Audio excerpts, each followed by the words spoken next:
Зошто СДСМ и ДУИ одлучија демонстративно да настапуваат со спротивставени стратегии како за претседателскиот кандидат, така и за законот за јазици, и тоа токму сега?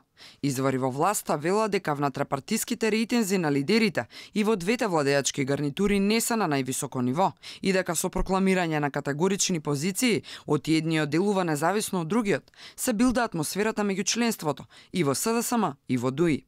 Додека реално ситуацијата е јасна, политички, односно математички, едниот не може без другиот да обезбеди гласови за изборен успех, а пазарот меѓу коалиционите партнери е одамна договорен, тврдат нашите извори. Дилот, според истите, најверојатно ќе биде началничкото место во Генералштабот да му припадне на ДУИ.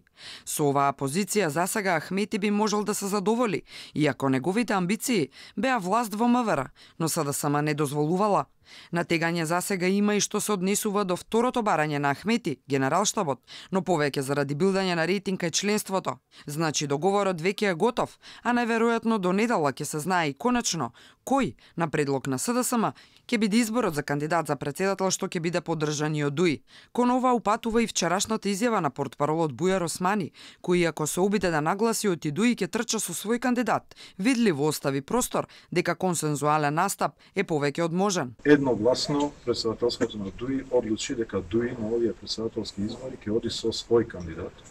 Меѓутоа, даде можност, доколку во текот на наредните денови се создадат предуслови за некаква соработка на ДУИ со други политички партии за наредните председателски избори, председателството го овласти председателот на партијата да може да разговара и со другите албански политички партии за евентуален концепт на заедничко излегување на овие избори или пак со другите политички партии на другите етнички заедници.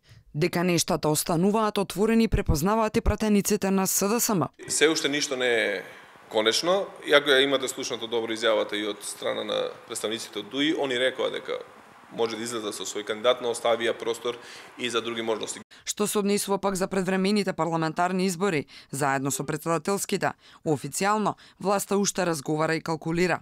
Неофицијално, засега веројатноста тие да не се случат е поголема.